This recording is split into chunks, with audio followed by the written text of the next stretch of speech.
दोस्तों, जेके आईटीआई मंत्री YouTube channel में आप सभी का स्वागत है।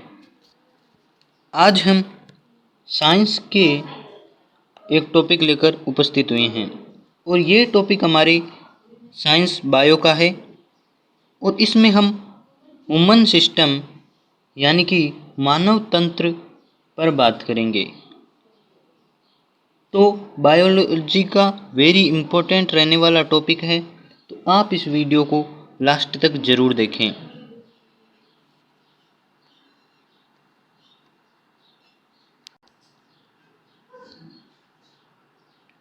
जनरल साइंस क्वेश्चंस रहेंगे इस वीडियो में और most repeated general science previous year important question है। तो जो क्वेश्चन एग्ज़ाम में अभी तक पूछे गए हैं वो क्वेश्चन इस वीडियो में है और NCERT based top most 15 question रहेंगे, यानी कि जो क्वेश्चन एग्ज़ाम में रिपीट होते हैं बार बार वही क्वेश्चन इस वीडियो में हैं। तो साइंस बायो के इस टॉपिक को आप लास्ट तक ज़रूर देखें। यदि आपको वीडियो से कुछ सीखने को मिले तो लाइक ज़रूर करें और अपने फ्रेंड्स के साथ शेयर करना न भूलें। चैनल पे नए हो तो चैनल को सब्सक्राइब ज़रूर करें, क्योंकि आपको इसी प्रकार की वीडियोज़ यहाँ मिलती रहती है। तो चलिए बात कर लेते हैं आज के हमारे टॉपिक के बारे में। तो इस टॉपिक में आपको 15 क्वेश्चन मिलेंगे। तो चलिए पहला क्वेश्चन देख लेते हैं। तो पहला क्वेश्चन है कि आहार नाल यानी कि एलिमेंट्री कैनाल की लंबाई कितनी होती है। तो आहार नाल होती है एलिमेंट्री कैनाल जिसे आप बोलते हैं, उसकी लंबाई कितनी होती है। तो इसका आंसर है 8 से 10 मीटर यानी कि 8 to 10 मीटर्स। ये आहार नाल की एलिमेंट्री कैनाल की लंबाई होती है।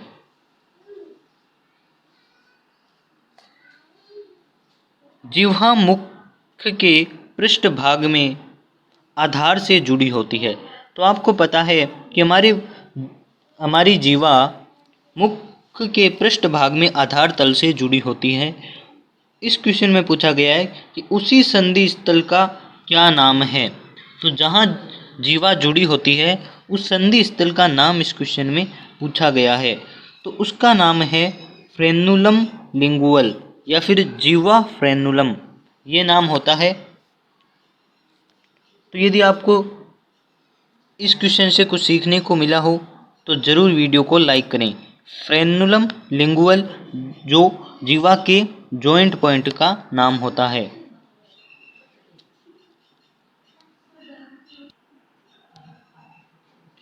तो ग्रास थर्ड नंबर हमारे पास क्वेश्चन है कि ग्रास नली यानी कि ईसोफेगस जिसे कहते हैं और श्वास नली यानी कि रेस्पिरेटरी ट्रैक्ट होता है को अलग भागों में बांटने वाला पल्ला किस नाम से जाना जाता है।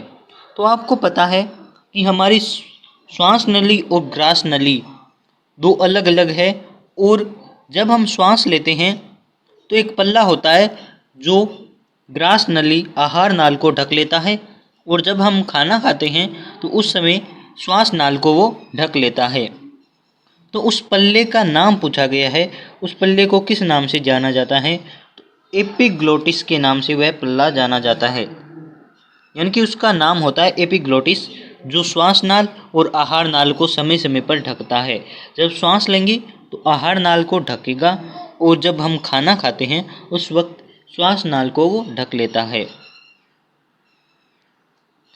तो इसका नाम होता है एपिग्लोटिस। फोर्थ नंबर क्वेश्चन है कि आमाशय यानी कि स्टोमच का आकार किस तरह का होता है। तो आपको पता है कि आमाशय होता है शरीर में जिसमें भोजन अवशोषित होता है, तो उसका आकार पूछा गया है। तो अपने अंग्रेजी के जे अक्षर के समान इसका आकार होता है। तो जे आकार होता है आमाशय का, स्टोमच का। पांचवा नंबर क्वेश्चन है, क्वेश्चन नंबर 5 कि आमाशय कितनी मात्रा में आहार धारण कर सकता है। तो हमारे शरीर का स्टोमच कितनी मात्रा में आहार या भोजन को इकट्ठा कर सकता है या फिर रख सकता है। तो 1 से 3 लीटर तक आहार को आमाशय धारण कर सकता है। 1 to 3 लीटर्स आहार भोजन होता है उसे इकट्ठा कर सकता है। क्वेश्चन नंबर 6 है, लार ग्रंथि यानी कि सेलिवरी ग्लैंड्स द्वारा कौन से एंजाइम स्त्रावित होते हैं? तो शरीर में लार ग्रंथि होती है, उसके द्वारा जो एंजाइम्स स्त्रावित होते हैं उनका नाम बताइए, ये क्वेश्चन है। तो एक लार ग्रंथि द्वारा स्त्रावित होता है एंजाइम, उसका नाम है टाइलिन या फिर एमिलेज। दोनों एक ही एंजाइम है, उसके दो नाम है, टाइलिन या फिर एमिलेज। तो आपको दोनों नाम याद रखने हैं, टाइलिन या फिर एमिलेज। इनका कार्य होता है, पॉलीसेकेराइड अणु होते हैं जैसे स्टार्च हो गया, ग्लाइकोजन हो गया, उनको छोटे पॉलीसेकेराइड में तोड़ना।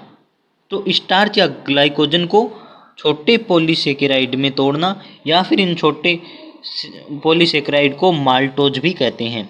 तो आप ये ध्यान रख लीजिए कि ग्लाइकोजन को माल्टोज में तोड़ने का कार्य करता है टाइलिन या फिर एमिलेज।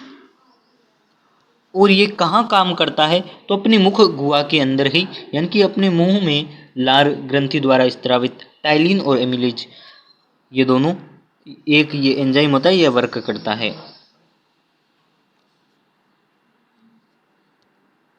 क्वेश्चन नंबर 7 है, अग्नाशय यानी कि पेनक्रियाज की लंबाई कितनी होती है? तो पेनक्रियाज की लंबाई पूछी गई है, लेंथ ऑफ पेनक्रियाज, तो इसकी होती है 6 से 8 इंच। 6 से 8 इंच लंबाई होती है अपने पेनक्रियाज की। अब पेनक्रियाज का आकार पूछा गया क्वेश्चन नंबर 8 में, अग्नाशय का आकार कैसा होता है, यानी कि पेनक्रियाज का आकार कैसा होता है? तो यू आकार का होता है पेनक्रियाज, यानी कि अग्नाशय इस प्रकार का होता है, यू आकार का।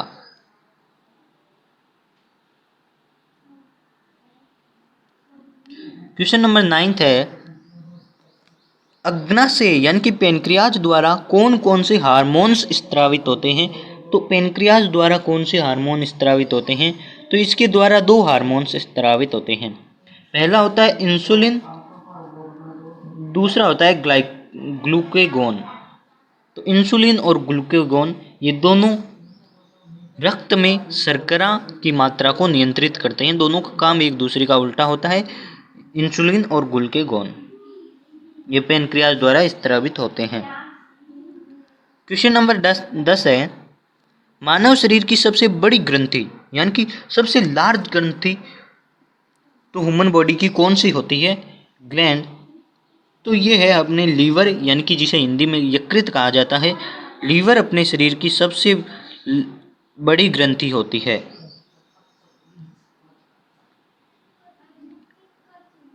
क्वेश्चन नंबर 11 सबसे इम्पोर्टेंट है और एग्जाम में पूछा जाने वाला क्वेश्चन है कि HCl अम्ल होता है जिसकी फुल फॉर्म दे रखी है हाइड्रोक्लोरिक अम्ल, यानी कि HCl हाइड्रोक्लोरिक अम्ल, जो आमाशय द्वारा स्त्रावित होता है।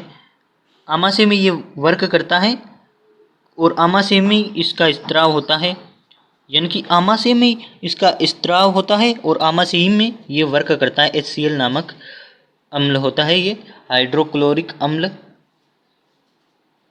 का स्त्रावन कौन सी कोशिकाएं करती है, यानी कि कौन सी सेल्स है वो जो इसका स्त्रवण करती है? तो ऑक्सिंटिक सेल्स होती है, ऑक्सिंटिक कोशिकाएं जो HCl का स्त्रावन करती है। तो सबको मालूम होता है कि HCl का कार्यस्थल आमाशय होता है। HCl का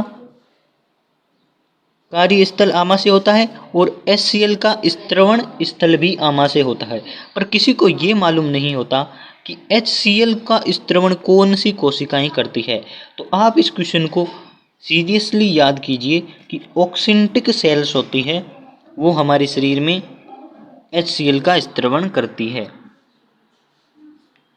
नेक्स्ट क्वेश्चन है इजी है कि RBC यानी कि रेड ब्लड कार्पल्स का जीवन काल कितने दिन का होता है? तो 120 दिन रेड ब्लड कार्पल्स यानी कि लाल रक्त कणिकाएं का जीवन काल होता है 120 दिन।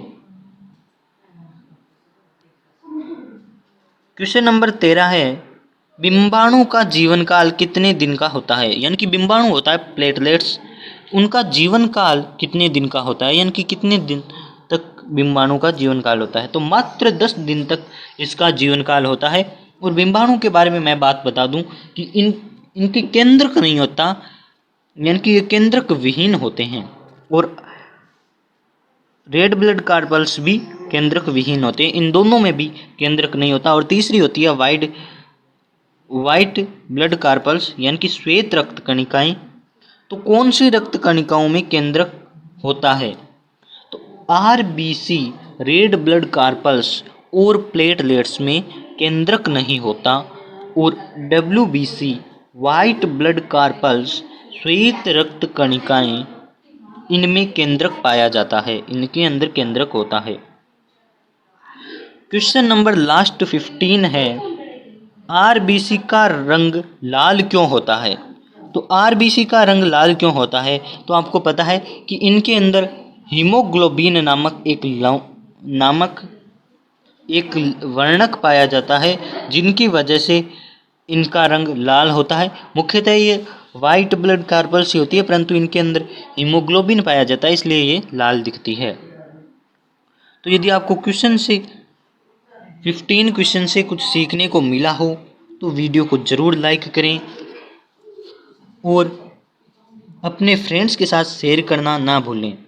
चैनल पे नए हो तो चैनल को ज़रूर सब्सक्राइब करें। धन्यवाद।